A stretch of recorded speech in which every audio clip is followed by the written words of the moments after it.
Vamos lá, a gente vai fazer esse resumo sobre o assunto intuição e destino. E é bacana porque vai dar para ter uma compreensão bem clara de tudo isso que a gente conversou, que foi bem extenso, caminhou por vários, andou por vários caminhos dentro desse mesmo assunto, mas a gente vai fazer uma geral. Eu vou colocar o slide, daí eu vou dando umas paradas, se alguém quiser fazer algum questionamento, enfim. Deu errado.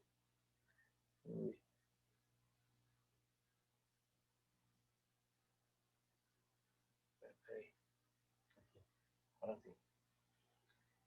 Intuição e destino. Um resumo geral de toda a nossa caminhada esse ano. Então vamos lá. Vamos ver se a gente consegue. Em uma, se não der, em duas conversas, eu acho que a gente consegue dar uma passada em tudo. Começou a gente falando sobre o princípio da intuição. A gente começa com uma autoafirmação consciente apoiada em duas fontes de conhecimento. Eu achei bem bacana, interessante essa expressão usada de autoafirmação, né? A gente é um elemento da natureza que nasce e busca se autoafirmar, como todos os seres, como toda a existência, todos os animais, todas as plantas, de alguma forma buscam um espaço nessa existência, uma autoafirmação. Consciente porque a gente é humano, então tem duas fontes. Uma é uma intuição necessária para a sobrevivência. O neném ele vai chorar pedindo comida, né? Ele vai sentir a proximidade da mãe.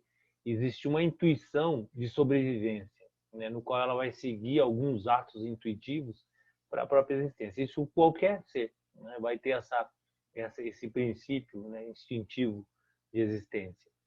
Depois disso, começa um contato com o mundo exterior. E aí começam as sensações, as emoções, as percepções sensoriais, através dos sentidos. Consciente. Isso vai juntando informação e vai formando o que a gente chama de inteligência, a capacidade de análise do mundo. Então a gente começa com um instinto básico, sobrevivência, uma intuição. Intuição no seu sentido de aquilo que a gente sabe. A criança ela não precisa pensar, raciocinar. Ela chora, né? Ela sabe que vai chamar atenção de alguma forma para que ela receba, né, a nutrição mínima para existir. Né? Isso é bem o aspecto intuitivo. Né? Aquilo você já sabe, já é. Você não precisa pensar sobre nada. Mas à medida que a gente vai desenvolvendo a relação com o mundo, vai desenvolvendo a inteligência. E aí o que acontece? Vai diminuindo a intuição pura, né? Que é o conhecimento, aquilo que é o desconhecido pelo raciocínio, mas é que a gente já conhece. Vale uma partezinho aí para ver se ficar claro, né? Partindo do princípio que somos todos umas existências vibracionais em suas diversas formas, o que acontece? A energia, até tem uma frase que eu coloquei em algum lugar aí que eu vi, coloquei, né? A energia nunca mente, né? Porque a energia em si, a vibração em si, ela não é concebida por uma ideia, né? Ela não é desenvolvida, qualquer que seja o conceito, ela simplesmente é. E é isso que a gente tem acesso, né? Quando a gente externaliza o mundo através dos sentidos, a gente acessa essa vibração, seja ela pensamento, forma, luz, o que for. E aí a gente imediatamente interpreta, que vai ser chamado dos 9 segundos. Imediatamente a gente interpreta essa onda e dá um nome, uma ideia, uma forma a isso. A intuição pura é o que antecede isso. Quando a gente começa a usar as percepções sensoriais que vão nos dando informações e vão construindo a nossa inteligência, a gente sai dessa intuição pura e começa então uma intuição mental. Quer dizer, eu já começo a atribuir coisas àquilo que eu recebi. Aquela informação pura que eu recebi, eu já começo a conceber ideias sobre o que é aquilo. E aí já se torna um processo mental. Na medida que ele se torna um processo mental, ele vai passar para o segundo fator de evolução, que é o ego. O ego é a minha capacidade de perceber, de auto-perceber. Absolutamente natural. Só que eu começo a olhar o mundo, e essa frase é bem interessante, eu olho para o mundo e todas as coisas e todos os acontecimentos que eu tenho acesso a partir de um ponto de vista, mas que não é mais como ele é, mas assim como aquilo me afeta, percebe? Aí começa essa construção de autoafirmação egóica. Tudo que eu observo no mundo é num ponto de vista meu ou do meu grupo, naquilo que me afeta e aquilo que me traz bem-estar. E aí percebe que eu altero completamente a observação a observação pura daquilo que eu estou recebendo de informação.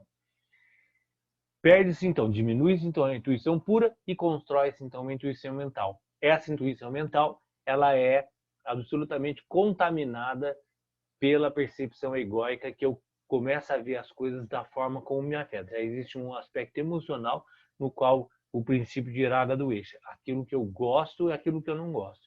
Eu estava fazendo uma live agora, que na verdade não foi live, foi gravado, do Shiva Sutra, mas tem uma partezinha lá que é bem isso que a gente está falando agora. Na medida que eu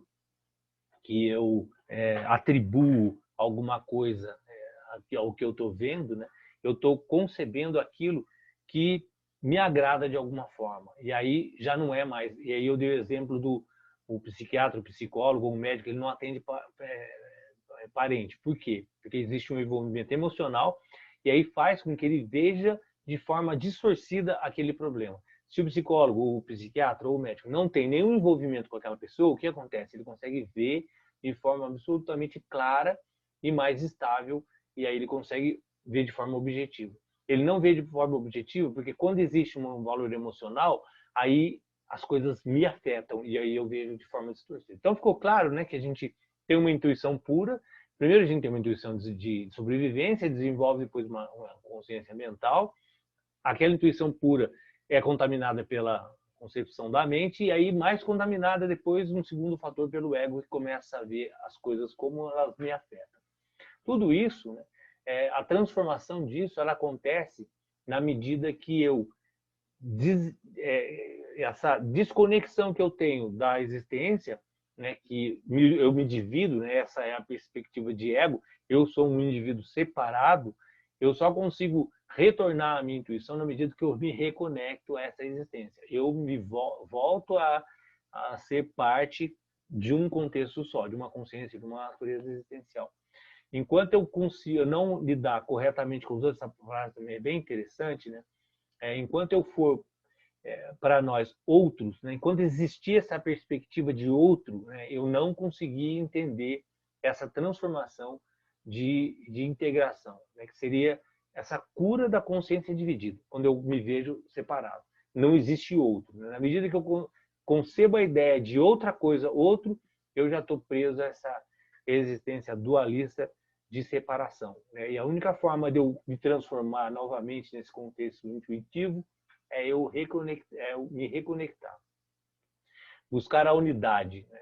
É o fundamental. E não mental, de ego, de grupo, mas a unificação da alma, que antecede toda essa construção mental física que a gente tem na existência.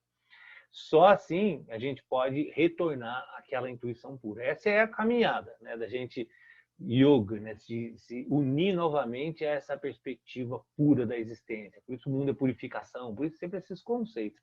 Porque no final eu saio de toda essa capa, esses véus de Maia que me cobrem na ilusão e me encontro puramente na minha existência. E aí eu consigo ter o aspecto de intuição pura, quer dizer, eu entendo a realidade absolutamente sem nenhuma concepção mental.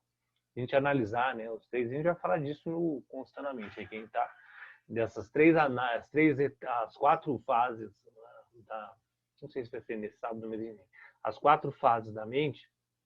A gente vai falar da primeira, que é a vigília, quando eu capto as informações e experiencio o mundo dessa forma.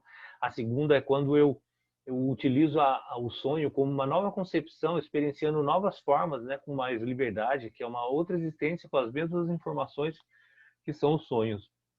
E aí eu chego a uma capacidade de sensação profunda, que é o sono sem sonho.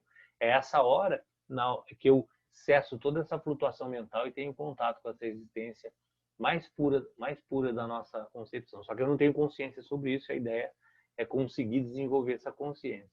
Então, 2 etapas para essa condição. Primeiro, esse reconhecimento desse observador, né, dessa alma de algo que experiencia o mundo que não é matéria. E a segunda é se unificar essa existência, tornar-se única. E aí o acesso à nossa intuição pura, né, é através dessa reconexão com a nossa natureza. É o caminho da evolução natural humana. Ele nasce, experiencia o mundo, adquire informação, se desconecta, né, e aí no fundo ele vai tentando voltar a se reencontrar novamente, a se reconectar. Tem uma, eu não vou lembrar agora, mas se eu lembrar, talvez outro encontro eu fale, uma história mitológica, da mitologia grega, que fala sobre essa desconexão, e aí quando separa é muito linda, é muito uma forma super lúdica de colocar essa mesma concepção de separação na natureza humana e a contínua volta para se reconectar. Qual é o poder disso tudo que está sendo buscado, né, essa intuição pura? Conhecer o desconhecido. Quer dizer, eu consegui entender o universo da forma mais objetiva, né? Consegui compreender a existência realmente como ela é e não como ela é concebida pela mente. Esse é o poder da intuição, quando a gente recebe a informação verdadeira. Por isso que a gente usa muito a intuição como uma qualidade humana de percepção de coisas que a gente não sabe. Por quê? Porque atrás da concepção mental, antecedendo, que aí vem o conceito dos 9 segundos, coloquei entre aspas, porque não são 9 segundos, né? É a ideia de que numa fração existe algo que antecede a mente entrando e concebendo uma ideia sobre aquilo que a gente está recebendo de informação. E aí a gente perdeu a capacidade. Por isso que é conhecer o desconhecido. Porque na medida que eu atribuo ideia àquilo que eu estou vendo, eu já não reconheço mais a realidade que está por trás daquilo.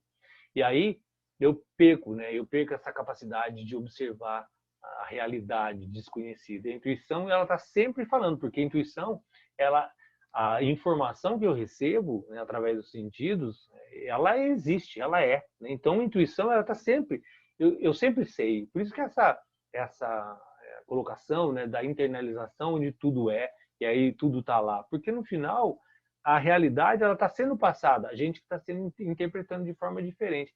Não sei se dá para fazer uma analogia de outra forma, que é, você está assistindo uma determinada mensagem, qualquer que seja. A mensagem está sendo dita. A forma como eu interpreto não interfere na mensagem que ela está sendo dita, percebe? Então é exatamente isso.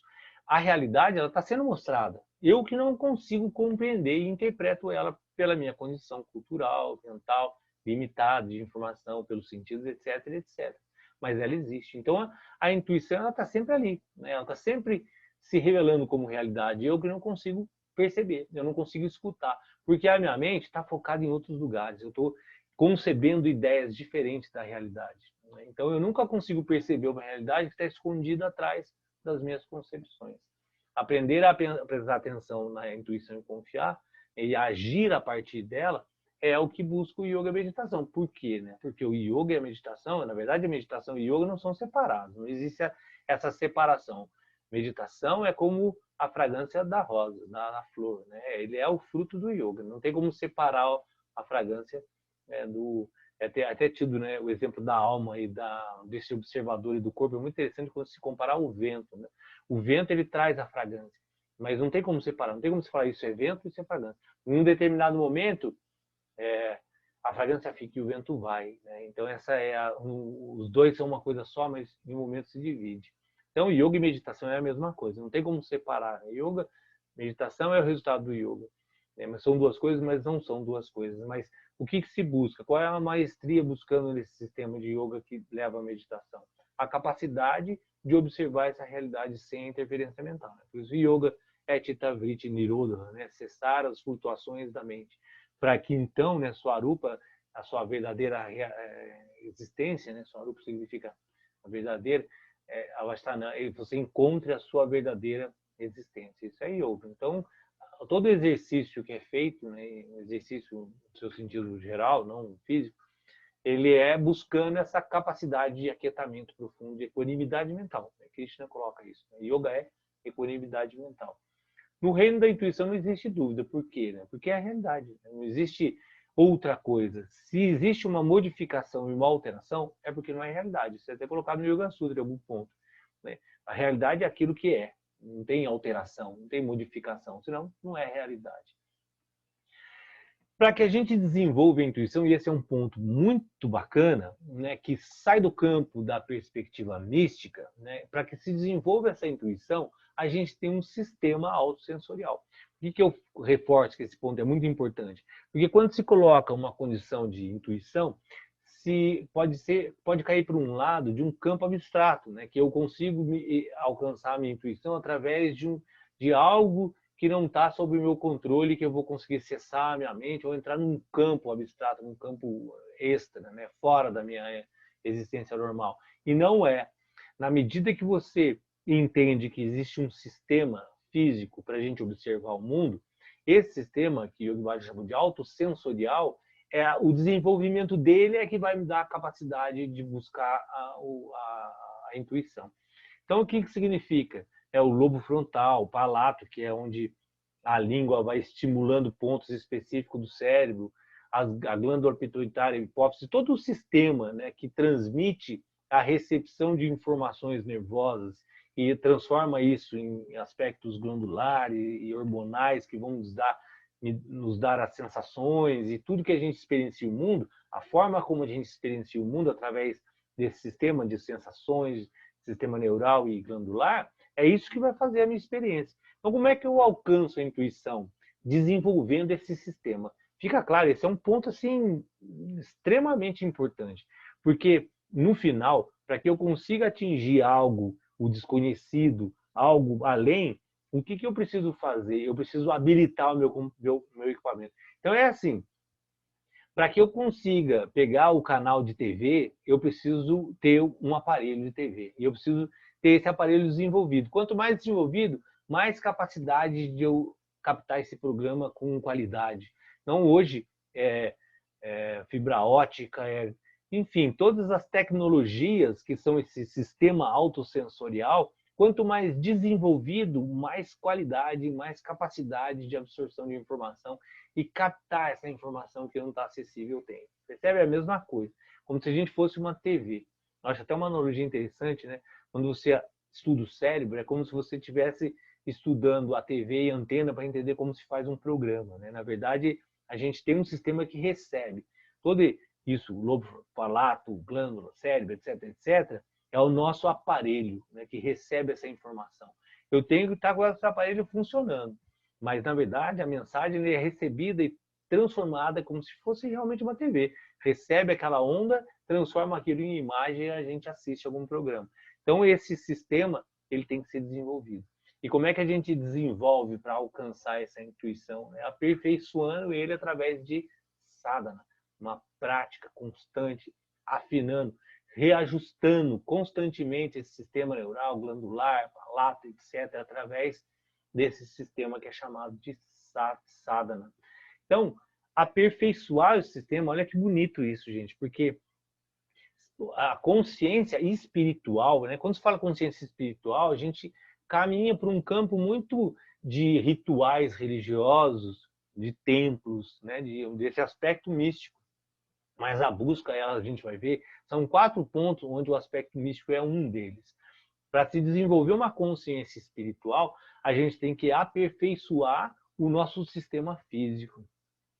Esse é um dos aspectos que eu acho mais bonito no yoga, que ele consegue juntar 2 vertentes, física e espiritual, né, num campo no qual ele não se divide.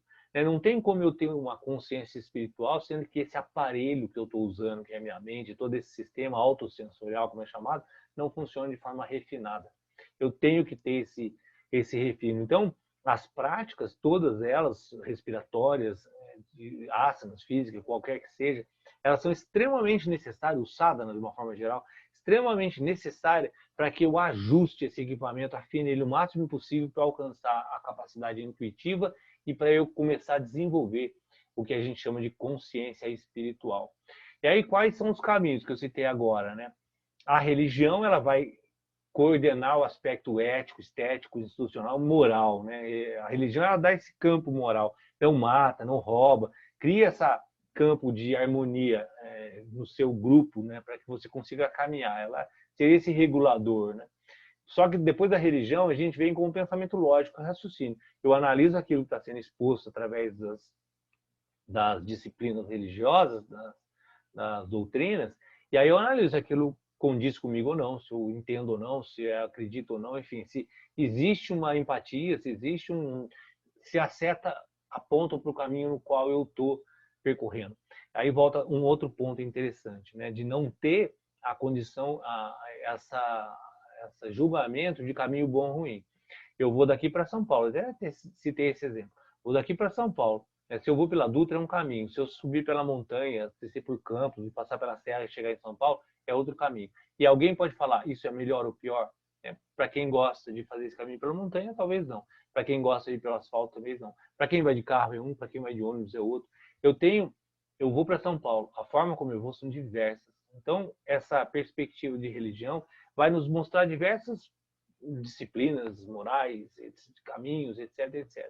São setas, são caminhos. Se é melhor ou é pior, depende daquilo que eu estou vivendo, depende da forma como eu vou caminhar esse caminho. E aí é o pensamento lógico e raciocínio que me dá essa qualidade. Se serve, se não serve, se é por esse caminho, se não é por nenhum desses caminhos. Aí é a minha capacidade de interpretação, né, que eu tenho, que vai me dar o caminho ou não.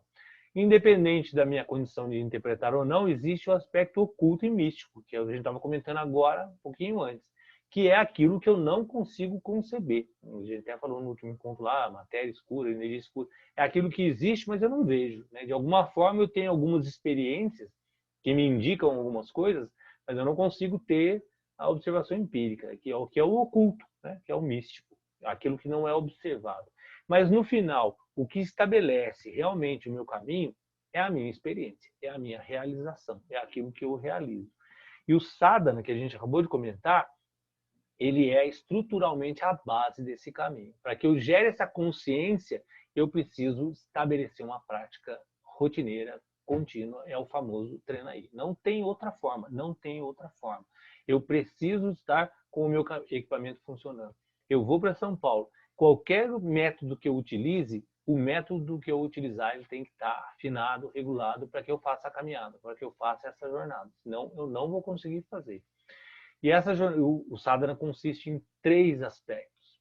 Disciplina, que é o princípio básico e fundamental, disciplina e repetição.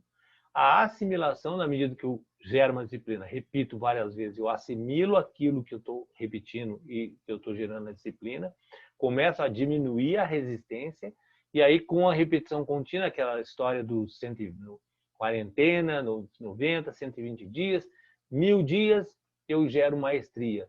Aquilo que eu faço se torna de forma espontânea. Eu não tenho mais nenhuma resistência para aquele padrão específico que eu adotei, qualquer que seja ele. Então, o sadhana é o que me gera comprometimento, estabelece valor. Percebe que os 4 itens de cima, religião, pensamento, ocultismo e experiência, eles vão depender muito de comprometimento, os valores que eu tenho, o poder de conexão, o desapego, o discernimento, tudo isso para essa análise, para esse envolvimento no caminho espiritual, é dado através da prática, do sadhana. Sadhana é essa prática completa, né? Uma prática, uma coisa diminuída. Sadhana é essa amplitude da prática que vai durante todo o nosso dia, né? Esse estilo de vida.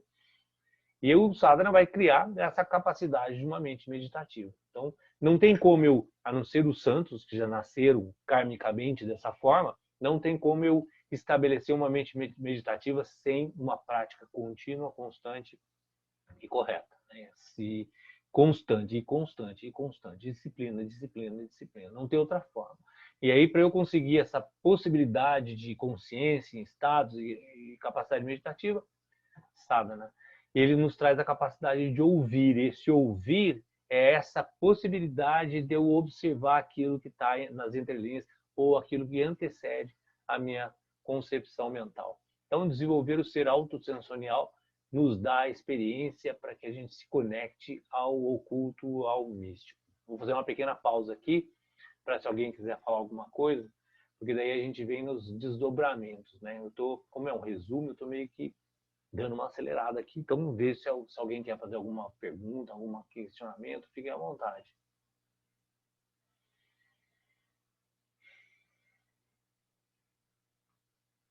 Porque como a gente está fazendo um resumo, né, talvez seja muita coisa, mas é tudo que a gente viu de janeiro até hoje. Alguém quer fazer alguma colocação? Fique à vontade, gente. Tá dando para acompanhar? Tá tranquilo? Bem claro. Bem claro. Tá. Então vamos lá. Se alguém quiser fazer alguma interrupção, fique à vontade para fazer. E aí o que a gente vai chegar então, né? A gente vai chegar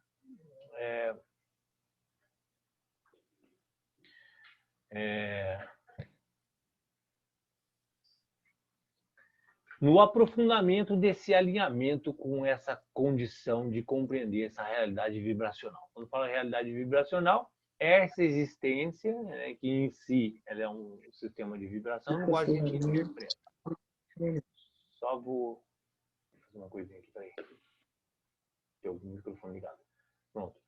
Então, voltando, o aprofundamento desse alinhamento vibracional, ele acontece como? Com a conexão com o som. Se nós somos vibração, nós somos sons, né, em última instância. O que a gente viu? Quando a gente entrou no mérito da conexão com o som. E aí a gente teve todo um caminhar que chamou o som é o nosso professor. Por quê? Porque tudo é som, tudo é vibração. A gente aprende no final com o som. E aí essa vibração é chamado de Nam.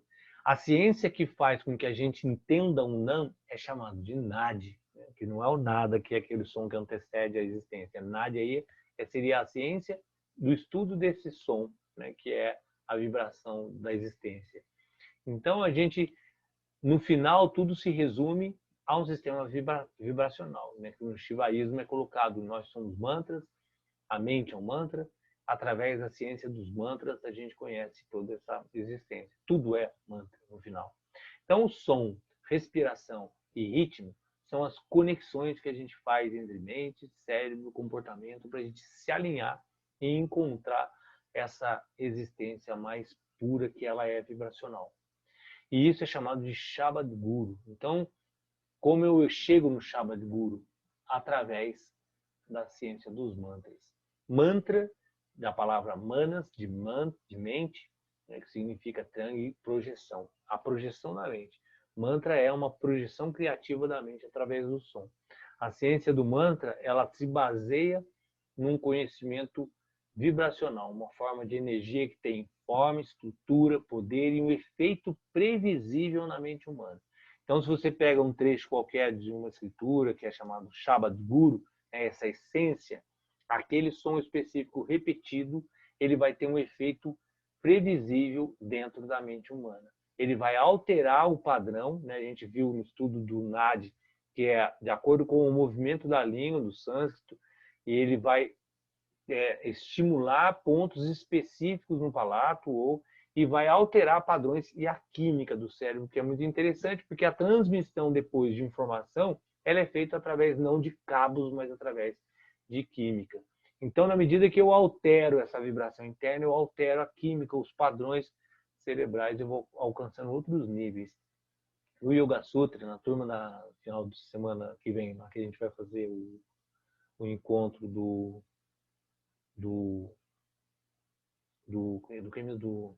curso de formação, a gente vai falar esse ponto, a gente vai chegar do Yoga Sutra, quando usa o termo parinama, transformação.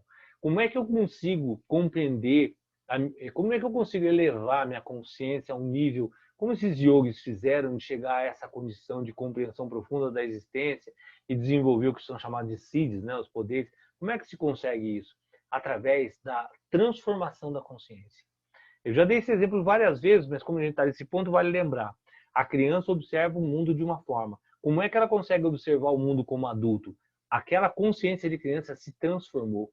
Se ela tivesse a mesma forma de consciência de criança, ela jamais vê o mundo como adulto. É exatamente isso. Eu nunca vou conseguir entender o mundo como os yogis entendem se eu não transformar minha mente para uma mente de yoga, para um estado de consciência de yoga, porque é uma transformação. Então, um instrumento que eu uso, ele consegue ver de uma forma. Eu só vou conseguir alterar a forma de ver o mundo na medida que eu transforme a minha consciência.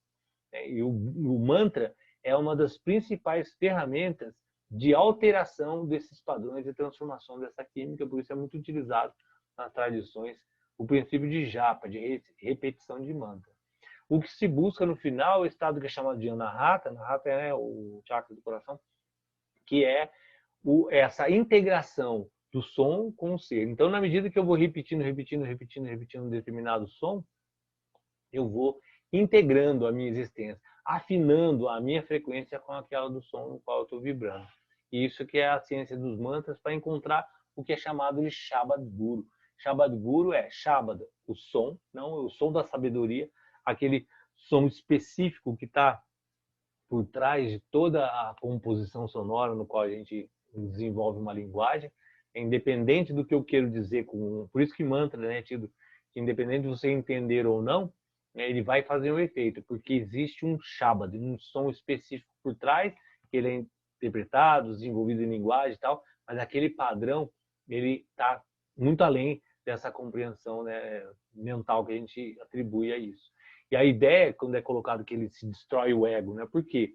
Porque são sons específicos que vai nos colocando na frequência, né, do universo, desconectando essa individualidade gerada pela mente. E Guru, porque é isso que nos ensina no final. É essa estrutura vibracional que nos tira da escuridão, da individualidade, por isso que é Shabad Guru, né? O Guru é o aspecto do professor, né? Transforma o yogi, o praticante, remove as barreiras que não nos deixam nos conectar àquilo que é real, que a gente fica sempre preso numa concepção mental da existência. E aí, então, a gente entra no caminho espiritual, né? Tudo isso dá a base para a gente caminhar, para encontrar a nossa intuição pura e o nosso destino, né? A nossa função nessa existência. E aí a gente viu 5 estágios para que a gente desenvolva espiritualmente. Foi uma parte muito bacana que eu achei. Eu não sei, eu achei muito legal essa parte que nos dá uma clareza muito grande da nossa caminhada, né? A primeira parte chamada de Charampad, que é o estágio, né, chamado de modesto, porque é a hora que a gente se toca, né? Existe algo além da existência que não é só trabalhar, reprocriar, enfim, não é só a existência animal. E aí a gente encontra um guia. O guia não necessariamente é uma pessoa, mas o guia é algo que nos põe em algum caminho que fala, nossa, existe algo muito mais na vida do que simplesmente existir como um animal. E aí é o momento da felicidade, né? É uma descoberta. Então, 3 tipos de motivação levam a essa descoberta. Necessidade, que quando está tudo dando errado, não tem mais como encontrar um caminho, aí se busca algum caminho alternativo. E a necessidade percebe que é absolutamente egóico, né? Eu não estou dando certo aqui, eu vou procurar outro caminho para ver se eu consigo menos sofrimento, menos aflição. Mas é um dos caminhos. O caminho da possibilidade, né? Que é quando existe a possibilidade de eu ir. Quer dizer, eu estou bem, está tudo certo, estou trabalhando, estou ganhando dinheiro, estou fazendo minha vida. Mas tem um cara ali que está fazendo alguma coisa e ele está parecendo feliz demais na minha cabeça, né? E aí eu olho para ele e falo, mas por que ele é tão feliz? Né? E aí eu gero essa possibilidade de eu também fazer aquilo, quem sabe, né? Se eu fizer aquilo, me torno mais feliz. Está tudo certo, mas eu quero ser mais feliz. E aí eu abro essa possibilidade de um novo caminho. Ou o caminho do destino. É que você não está nem pensando em abrir nova possibilidade, nem está necessitando, mas a vida vai te empurrando para um determinado caminho e vai para essa busca, né, dessa existência. Esse é o primeiro estágio, chamado de Charampad. O segundo Charampad é quando, beleza, eu encontrei esse caminho, eu achei, é legal, eu vou seguir. O que eu preciso fazer, então? Vai ter que ter prática, né? Vai ter que ter uma disciplina, você vai ter que ter um esforço para entrar em um caminho qualquer que seja ele. E aí, se a gente pegar diversas linhas que sejam, né, qualquer uma que seja, vai oferecer uma estrada de disciplina que você siga. Né? Vai oferecer doutrinas, vai oferecer rituais, enfim, vai oferecer caminhos, como em qualquer caminho. Né? Você acha uma profissão, um caminho qualquer que seja, uma hora você vai ter que se esforçar. Né? Se você pegar um exemplo esportivo, né? Você acha um esporte, aí, pô, esse esporte me completa, beleza, tá tudo certo. Treina aí, não tem conversa. Né? Não tem uma forma de você entrar no mundo e ficar sentado esperando acontecer. E aí vem a fase do Shaktipad, que é a fase uma das mais importantes. Eu já descobri que tem um caminho, eu já treinei bastante, fiz uma prática, e aí começa a desenvolver aquela fase de ou eu fico, ou eu permaneço, ou eu volto, é aquela fase de começam os questionamentos, transitórios, começam os desafios, e aí de repente não é bem isso que eu quero, e aí eu olho para outro caminho, e é aquela confusão, é o momento da decisão onde vai, fica, abandona ou continua. Né? Esse é o momento do Shakti. Shakti é a energia, né? É a fase da energia que você precisa desenvolver e passar por ela. Passou por ela, entra em Sahajipad. Sahaj significa entra uma conexão. A gente está falando com a minha espiritual. Eu entrei numa fase onde estava muito em dúvida, é muito comum isso, né? E é bem bom lembrar que nesses 4 estágios existe um movimento de ida e volta, né? Não necessariamente é uma coisa linear. Você descobre, treina, tem dúvida e passa. Não, né? Você descobre, tem dúvida, volta, descobre outro caminho, tem dúvida, treina, volta outra vez e vai. E aí chega uma conexão. Agora realmente eu estou conectado. Quando você se conecta, existe um princípio de facilidade, equilíbrio, de graça, as coisas começam a se encaixar, porque começa a destituir a visão egóica, aquelas perspectivas de que eu estou certo, eu sei tudo, eu comando a minha vida, eu sei fazer, e aí são os grandes tombos, né? Na hora que a gente acha que está tudo certo, cai um tombo, acha que cai um tombo. E aí esse já não está mais tão desconectado no sentido de eu acho tudo, eu sei tudo. Não, eu já estou entrando num caminho. Eu estou desenvolvendo um novo trabalho lá com o Sebrae, que vai ser muito bonito esse trabalho. Eu vou fazer uma analogia com os 5 elementos. A gente tem a terra, que dá a base, a gente tem e a água, que é o fluidez. A água é entrar na natureza, ela vai dobrando todos os obstáculos e vai contornando e vai se desdobrando no caminho. Essa qualidade de Sahajipad, que é quando começa a fluir, as coisas começam a fluir. Percebe que por que as coisas começam a fluir? Porque você tira as viagens da cabeça. Não é que o mundo conspirou, não é que o universo mudou, é que você começou a tirar os bloqueios que são causados por a gente querer que a natureza seja da forma como eu gostaria que fosse, o mundo seja da forma como eu gostaria que fosse. Quando eu destruo isso, que é Shaktipad, as dúvidas, os problemas, eu realmente encontro o meu caminho, aí eu desenvolvo essa conexão. Então, esses 4 estágios, né, eles não são lineares, volto a repetir, né, são estágios que vão voltando, volta para o primeiro, vai para o segundo, vai para o terceiro, quarto, enfim, a gente fica navegando entre esses 4 estados, até chegar num ponto que a gente entra no 5º estágio, que é chamado de Sati, Sati realidade, Satipad, que é o estado que realmente você encontra a harmonia. Né? Aí você entra numa paz, numa graciosidade, felicidade, é um servo, né?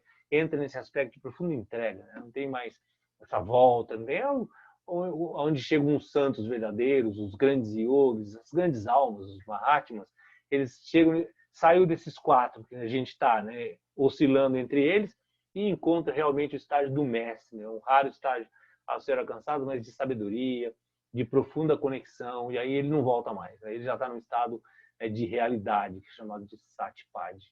Bom, nada pode alcançar esses novos padrões, né, do destino humano se não houver uma profunda entrega e devoção, que seja tão forte que esteja disposto a sacrificar os nossos padrões. Esse é um ponto fundamental. Eu quero fazer esse sacrifício para encontrar essa realidade? Essa é a grande pergunta, né? A gente já viu isso, como a gente está fazendo um resumo, claro que a gente já viu tudo isso, mas em algum ponto, né, não sei se ficou gravado, é aquela pergunta: eu quero realmente sacrificar os meus padrões? Eu quero deixar de comer açúcar porque açúcar é um veneno? Eu quero deixar de fazer tal coisa porque isso me contribui? Aí é uma pergunta que é muito profunda dentro daquela parte do Shaktipad, da energia. Vai ter energia para você superar alguns padrões que a gente está profundamente arraigado? Não está absolutamente errado você falar não, não estou. Né? Não estou disposto a sacrificar esses padrões e estou preso ao ambiente contrário. Não tem problema nenhum. Né? Cada um está no seu caminho, mas é uma pergunta que vai acontecer. Para que eu consiga mudar os meus padrões realmente, eu tenho que estar disposto a sacrificar os padrões anteriores. Né? Sair daquele padrão anterior. Os principais objetivos de toda a tradição védica do yoga são 2. Libertação, que é chamada de moksha, me liberar daqueles padrões condicionais, e iluminação. Uma forma simplista da gente ver na nossa condição, libertação é quando eu consigo entrar nesse fluxo de constante doar, né? Nesse chama de seva, essa doação constante. Eu entro no fluxo de troca de energia, né? De uma forma bem, sem entrar no misticismo, de troca de energia no sentido, né, de viagem, não, no sentido de entrar no fluxo constante, de dar e receber.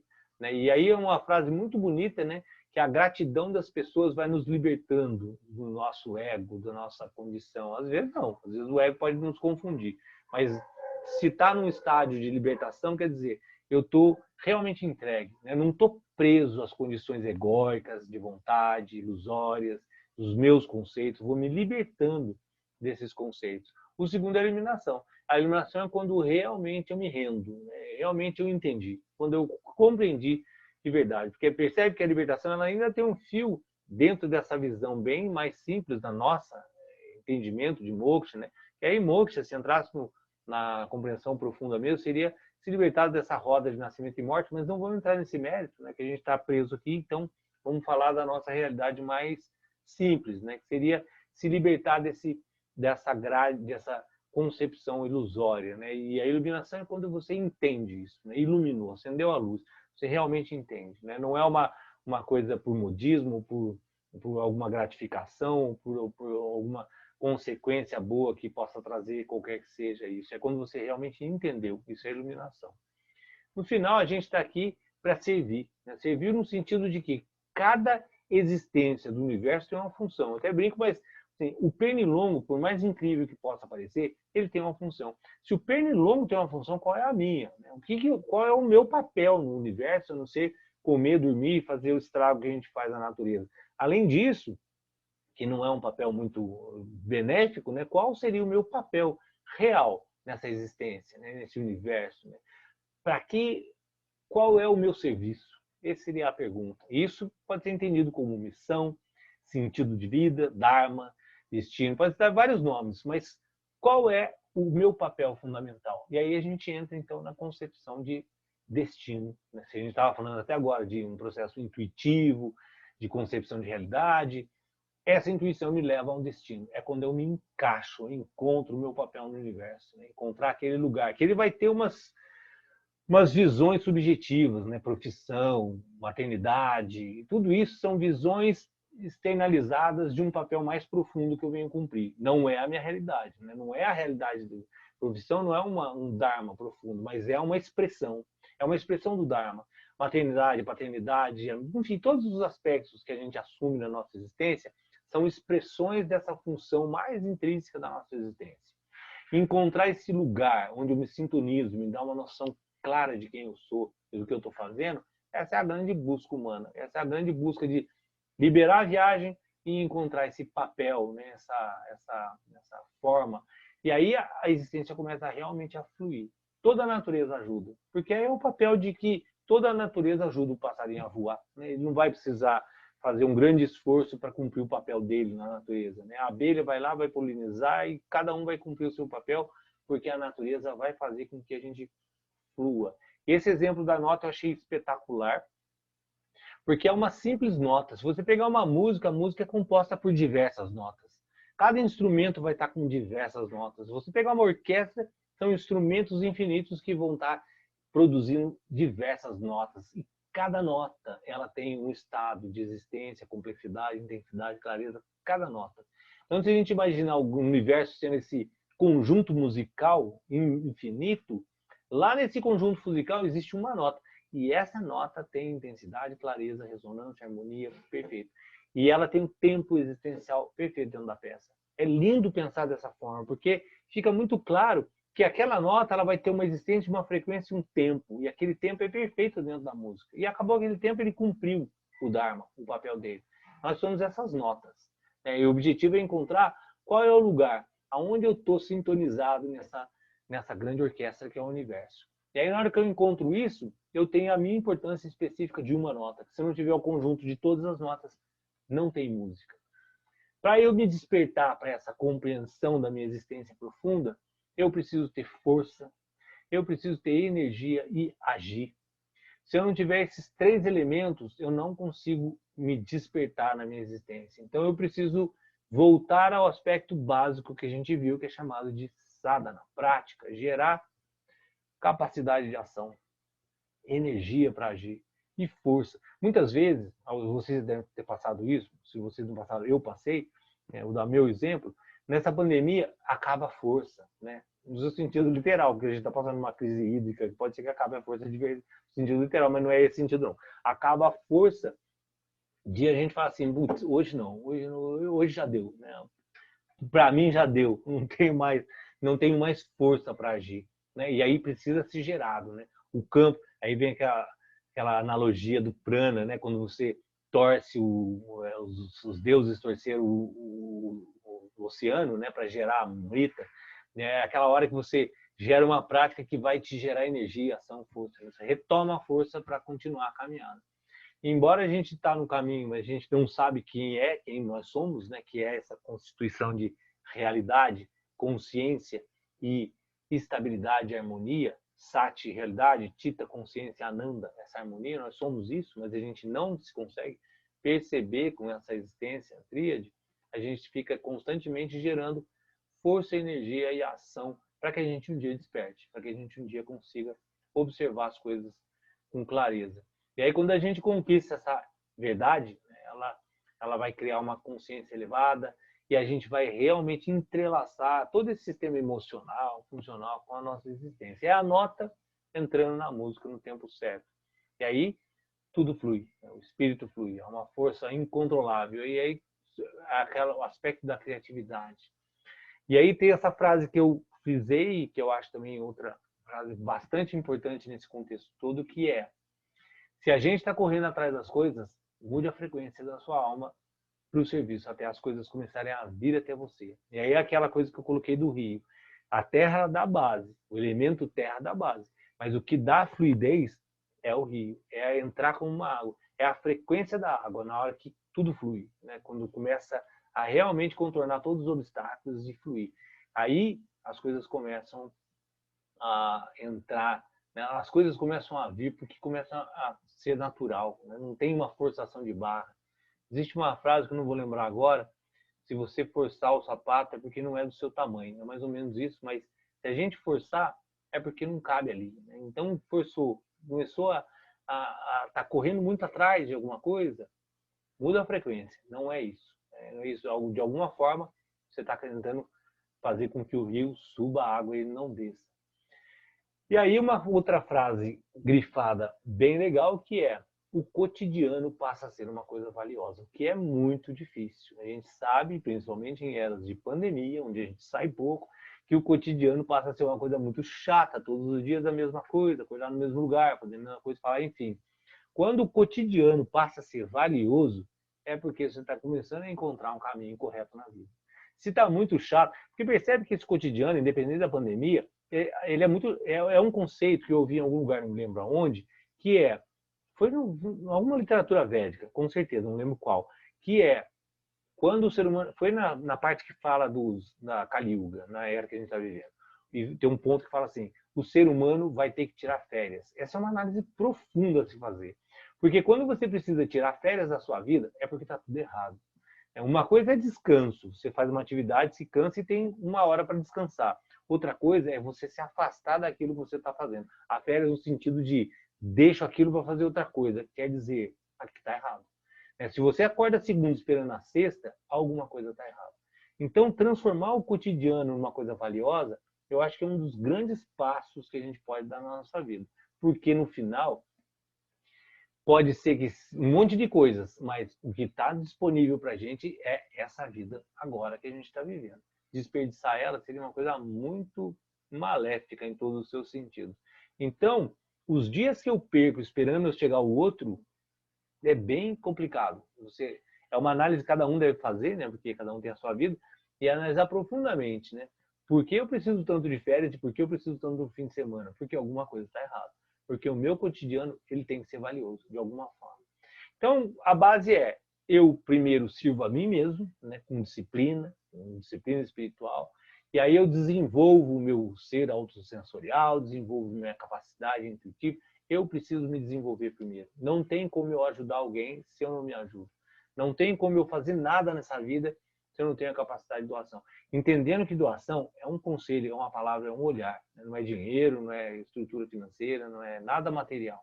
É a capacidade de doação, mas eu preciso primeiro ter o mínimo dessa estrutura para doação. E aí eu começo a entrar no ciclo de doar e receber. Sem essa entrega para um bom resultado com os outros, eu não vou alcançar nunca o meu destino. eu me preparo para me conectar com os outros. É muito bonito isso, essa compreensão, e no final não é um ato egoísta. Eu estou me preparando para me reconectar e para me dar continuidade nesse fluxo constante de doação. Uma vez que eu me purifico, eu me desenvolvo, eu começo a estender a mão, oferecer ajuda, e aí eu elevo minha consciência. Esse é o processo. Enquanto eu sirvo, eu descubro que o serviço não é dar, não é ajudar ninguém, é eu colocar toda a minha estrutura de pensamento, coração, cuidado, compaixão nesse serviço de entrega profunda. E aí essa roda vai girar, e aí tudo vai fluir. E aí a vida se estabelece com gentileza, paz e alegria de viver.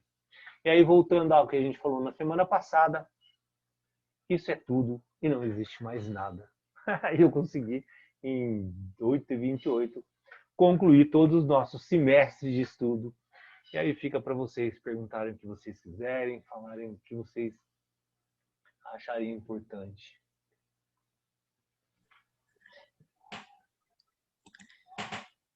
Pode bater palma?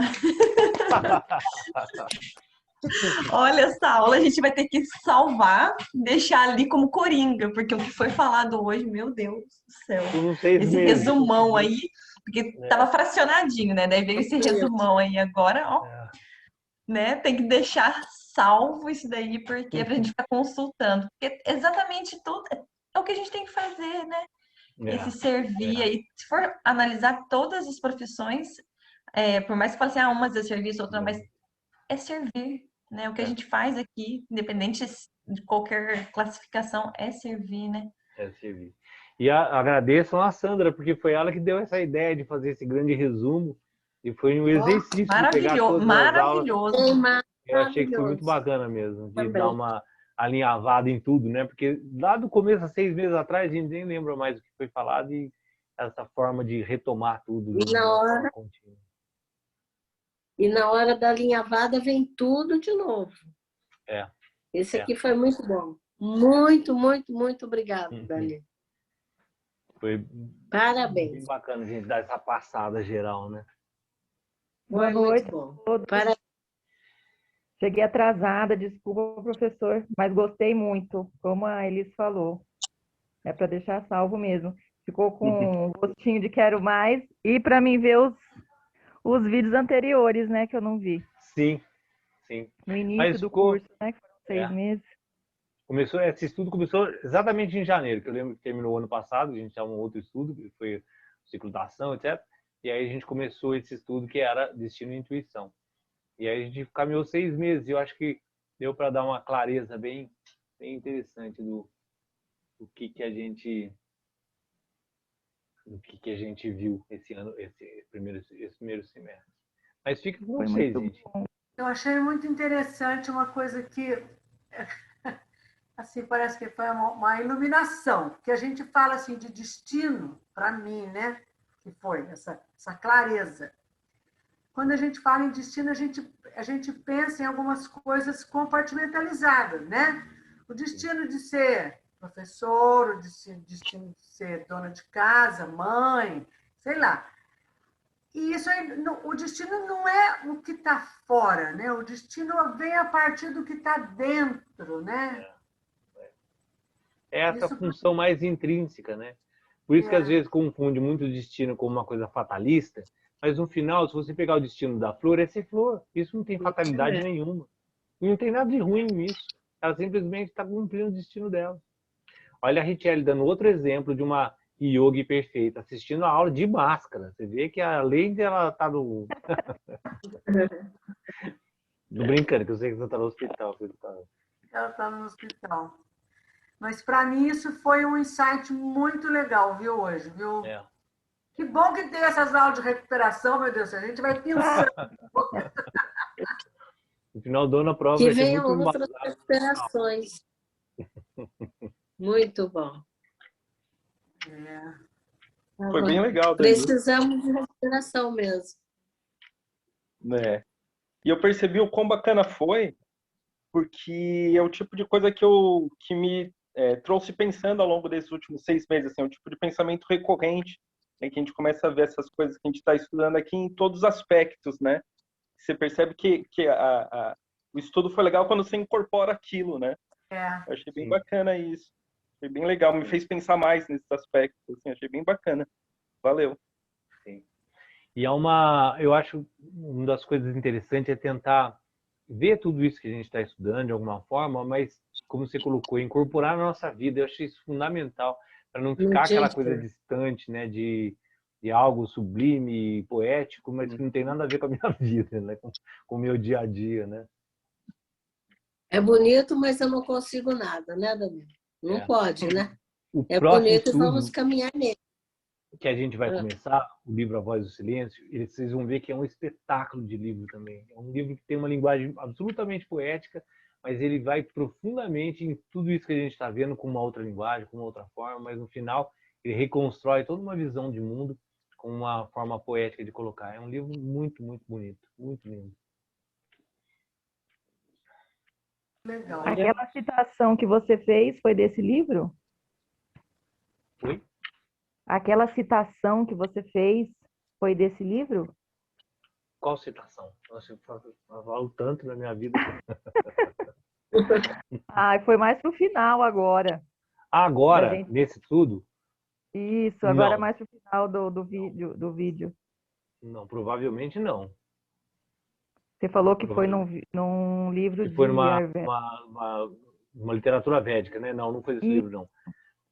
Foi esse livro, ele é da tradição tibetana, o budismo tibetano, é um livro espetacular. No final, né, sempre é a mesma coisa, porque o conhecimento é um só, a vida é uma só, né? Não tem modificação, né? Esse é o sentido de Shiva, né? Que é a existência mais básica mas a forma como fala muda muito a interpretação, acrescenta muito, né? Porque às vezes você está vendo por um ângulo, como o Guri falou, a questão do destino. Destino é falar desde quando a gente existe. Em todas as situações se fala de destino. Mas, às vezes, a forma como se coloca dá uma outra perspectiva que, às vezes, a gente não entendeu. Né? Eu vejo muito isso nessas literaturas. Eu tenho 53 anos e agora eu falo, nossa, agora que eu consegui entender aquilo que está sendo falado de alguma forma.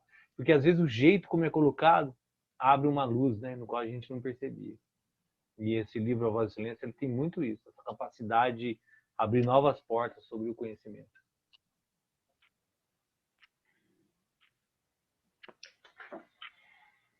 Gente, é isso. Fiquem à vontade para vocês falarem o que vocês quiserem.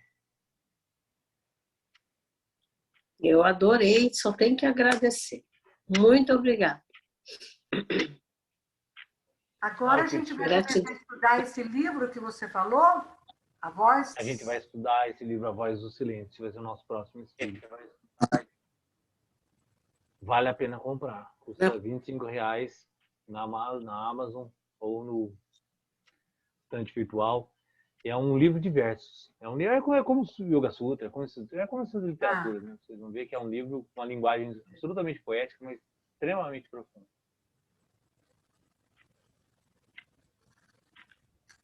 Vamos procurar. Na estante virtual, né? Bacana. Na Amazon também. É uma tradução da O Helena mais bacana também que eu acho é assim, é essa possibilidade, porque a gente fica com um sentimento de culpa, né? As suas idas e vindas, né? Se avança um pouco, retrocede, avança mais um pouquinho, retrocede. Mas é o momento de cada um, né?